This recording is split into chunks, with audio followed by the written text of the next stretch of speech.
I like to start off with meeting is that there is no difference between iPhone and iPad settings since they're both Apple, just one is smaller than the other. So to start off, how does the settings for the Apple phone look like? So the one I'm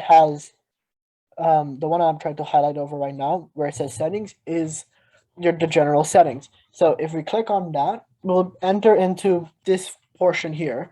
I'll also like to start by saying is that the search bar at the top will be your best friend, no matter what iPhone or Android phone you have. It will bring you up the setting options very quickly and easily. I like to start off this demo by talking about the Apple ID. So what is your Apple ID? So your Apple ID is what your phone number is, talks about your name, if you have any, it's just your general profile on Apple. So you have four main sections to press on. The first one is name, phone numbers, and email. Secondly is the password and security, which maintains all your passwords for all the apps you have in the phone.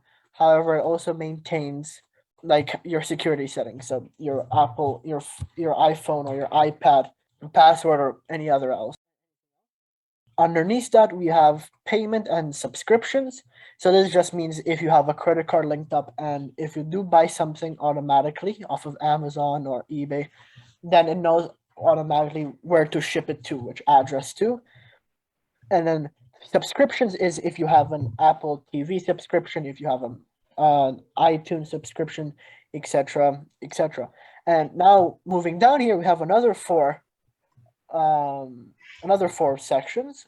First one is iCloud. iCloud is all of your entire storage, so you can see how much is used out of the iCloud. Underneath, it just tells you a receipt of all you've done and all of your purchases, like media and purchases. Underneath it is Find My. So if you're missing a phone, if you're missing your current phone or iPad, if a friend of yours or a family member is missing a phone, you can click on this, and then with a few touch of the buttons, you will be able to find the set device. Then underneath it is family sharing, and it means that if a parent can connect a child's iPhone or iPad to their main device to allow them how much screen hour, let's say like an hour per day, etc., etc. And then finally, that's just on the bottom says whose iPhone this is. Now we come to the connectivity settings, and the first one is airplane mode. Airplane mode is it's used for when you get onto an airplane. You have to turn it on as not to interfere with airplane commands and transmissions. It does this by stopping all of your Wi-Fi data, whatever else that's connected Bluetooth, and it tops it off automatically. Underneath it is your Wi-Fi, and if you click on here, and then underneath here, it tells you what Wi-Fi's are available, and then if there's anything, and just the general options for it. Underneath it is your Bluetooth. When your Bluetooth is online, you can see which are your devices and if there's any other devices active. If you have a new Bluetooth device that you haven't connected to your phone or iPad yet, you will find it in the other devices, and then after you're connected, it will become a My Device automatically. So moving on, cellular is what is offered in your data plan, and any other options. You can also turn off your data from here as well. I believe from this area, if you continue on, you can see you can set up a hotspot as well as other options to turn off roaming or turn on roaming. Then moving over to notifications, it can, if you click on notifications, it gives you all of the notifications from which apps you have downloaded on. And then if you click on an app, let's say on app this, you can allow, let's say on the App Store, you can say allow notifications. You can schedule when notifications are allowed. So you can set that the notifications cannot be when you're sleeping. So let's say from 9 p.m. to 10 a.m., you can turn off notifications still there. As well, you can choose the banner style. So the banner just means when you get a notification, that generic rectangle that occurs on your screen can be changed, and you can change it after a while. And underneath it, you have sound and then badges. For Siri suggestions, if you move on here, you can allow certain apps to use Siri at the same time. So if we turn off an app for Siri suggestions, that means Siri won't suggest that app to you if you require it. So if we turn off the calendar app, which is here, so if we turn that off, and I ask Siri for the calendar, Siri won't be able to suggest it to me because I turn it off. So I'm going to turn it back on since I actually do need it. So moving on from notifications, we come to sound and haptics. So sound and haptics practically just means the noises that your phone makes when you get a notification, but also and haptics also means that what it will do. So it can vibrate, it can shake itself if there is a notification, anything possible to keep you to make you aware that you've gotten a message or you've gotten a notification. As well, from here you can also turn up the volume if you can, right? And then that's the volume underneath it. So I'm just gonna right, and then underneath here you have the ringtone, text tone, anything else you can change here. Everything's very customizable, and then you can even turn off the keyboard clicks if you find them annoying. Then afterwards, so here we come to a smaller subject, which is the focus button. And let's go to do not disturb. So I have it currently, but do not disturb means that when you have this online, when you have this turned on, you won't be getting any notifications, and the sound and haptics, which I explained earlier, it won't be happening at all because you're not to be disturbed. A very interesting feature and very useful feature is that you're able to time it. Like you're able to schedule it for every day or every Monday, and you can set up a period of time where the notifications won't buzz or make a ping like I have currently at the bottom when I'm sleeping. That's for do not disturb. And then now we come to general settings, which is, as the name suggests, general. So the first one here is iPhone storage. So iPhone storage tells you how much storage has been used and how much storage you do have. And it will give you a small graph at the top here where it says iPhone and it says 26.GB or gigabytes out of 64 gigabytes used. And since I know my phone has a really hard time calculating this, I'll just move off of this. Underneath it, you have background app refresh. So I currently have a setting right now that turns it off, but in theory, if an app is not working or if you're having problems with it, you can always refresh it. However, I think you do have to log back in because you're refreshing the entire app itself. Underneath that, you have date and time, which you can set what time zone you're in, and if you want the 24-hour time or if you just want like regular time at 4. And then with keyboard here, you can choose how many keyboards you want. And this, I believe, yeah, you can add another keyboard with special keybinds. And then underneath it, you can choose if you want all of these customizable options. And then you can even add more emojis for those who do know it. There's dictation for those who have problems with reading text or in general for those with general more accessibility. Then you have language and region, which explains to you, like for example, what's this an example of the format of my text would be down here. And then you can have your calendar decisions, your region decision, your iPhone languages, and you can even add more languages that can be added on top of that. And then finally, the dictionary is, well, dictionary. So here, when you're typing, you can add more dictionaries, which allow you to type languages, words from other languages, instead of the phone automatically correcting it to what it believes you typed. So moving on from there, we come to the control center. So the control center here is for those who have an iPhone or an iPad with a button on the bottom, you would have to pull up and then you would get your control center. And for those with newer models, you would have to scroll down from here and then you would see your control center. Your control center offers you many things. It offers you the ability to go onto your Wi-Fi, Bluetooth, cellular data, and airplane mode from here. If you're listening to any music, it would show in where it says this box where it says zoom in it.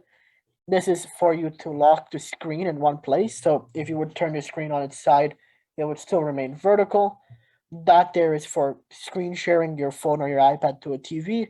This is your brightness. This is your volume. And then that is your do not disturb. This will be your flashlight. This one here, which I'm clicking on right now, is your flashlight. This is a timer. This one here is a timer. So I'll come back. This is a calculator for those who want it. And then there's a camera. And the camera image is the camera. And at the very bottom, since I have Spotify, it is the Spotify icon. Now come to display and brightness. So here, for the older models who are updated more recently, you can choose a light or dark appearance. So the difference would be dark will look like this and light would be looking like this. You can set it to automatic, which means after a certain period of time, say at 7 p.m., it turns to dark mode to comfort your eyes into going to sleep. Brightness once more, you can switch from here, as well you can switch from the control center. And then night shift is just when it'll change the entire screen color to allow your eyes to adjust before going to sleep. Raised, and these are just some others, little niches that you can try. And then at the very bottom, you can choose text size, and then from there you can choose if you want the text size to be bigger or if you want the text size to be smaller. So I'm fine in the middle. And then bolded text allows you to have more detailed text to help see what's happening. You can also, if I remember this correctly, you can have a zoomed where everything is more zoomed. Even your notifications, like the little demo is showing at the top. Moving on from display and brightness, we come to accessibility. So in accessibility, it offers many settings which allow it to be more accessible for others. So here you can see we can change the text size, even more customizable options. Then you have zoom, etc., etc. You can have, I believe this is zoom. So if I turn on zoom, you can zoom onto things by double tapping as the settings suggest you to. And then here you can adjust how much you want the zoom to be on your phone. So that's the display and text sizes. Furthermore, these are just other customizable things for sections for people who want to play around with their iPhone/iPad. Then moving on to wallpaper, here is just if you want to choose a new wallpaper, you would come here and then you would choose your pictures. And then you can even, once again, you can try the dark appearance, which I believe only works on Apple, like standard wallpapers. Then coming to Siri, here you can have, once more, you can say, listen for Hey Siri, press for side button for those. I believe for those with iPads/iPhones with a big button at the bottom, you would have to hold that instead. And then if the phone is locked, you can still use Siri. Language, I chose English, and then I was playing around with it, so I chose the British Siri voice. Then you can choose your responses for Siri or something like that. And then Siri has their own dictation history, and the rest are just more customizable options, which aren't really that needed to be gone in depth. For Face ID and passcode, I won't go into it because it is Face ID. But for those who want to change their password, they would go into here and then they would either use Face ID or they would use their fingerprint, and you would be able to change your password. You'll be able to see your password as well. You can change certain stuff. You can change the Face ID. You can add another Face ID. You can add another fingerprint, etc., etc. Then emergency SOS is if you're in an emergency, instead of always typing in 911, you can hold, as the demo says, the buttons at the top, and it will bring up the emergency display where you can type in the number. It can also be turned off if you want. So here I have auto call turned on because I haven't really messed around or played around with these settings too much. But in general, if you press these two buttons on, like the demo says, for my phone at least, I don't remember what it is for the older phones, you can set it as auto call, and instead of you typing the number, it will auto call for you. Then underneath it, we come to battery. As battery suggests, it talks about if you have a healthy battery. if your battery is at peak performance. It gives you some graphs if you understand them. And the top one here, low power mode, your phone always goes into low power mode when it's at 20% or 15%. However, you can turn it on earlier if you want to conserve more power on your phone. Then privacy. So privacy, once more, I won't go into. I won't show what's on my phone. However, it allows you to choose which apps can use your data. What I mean by data, but like which apps I can market towards you. If you have Facebook or if you have eBay or Amazon, it also allows you if you want advertising, more advertising or less advertising. But I think it's always a limit to advertising. And in general, if you want to read and have more privacy on your phone, you would have to explore through this section of the phone. In the Apple Store, if you click on the Apple Store, you have the App Store. And once again, if you don't know how to reach the App Store, it's this icon here, this one here. As well for iTunes, I believe iTunes is either at the bottom, but once more, for those who have an Apple phone, iTunes is this here. So we go back. Wallet and Apple Pay is once again if you have a card added, or if you wanted to use your phone more as a credit card instead of always bringing out your card to pay. And there's also more customizable options here. Once again, hide expired passes. I believe that just means if you have an expired card, you can hide it. And then instead of always going into the settings and getting it active, you just have to double click one of the side buttons and it'll bring up the card for you. And then the rest of the settings are more based off of your phone. I know passwords is pretty useful if you want to see how many passwords you have. If you have any phone settings that you would like to change, messages, FaceTime. If you have WhatsApp, I believe it also shows up here. And then health is just another app for anyone to play around with.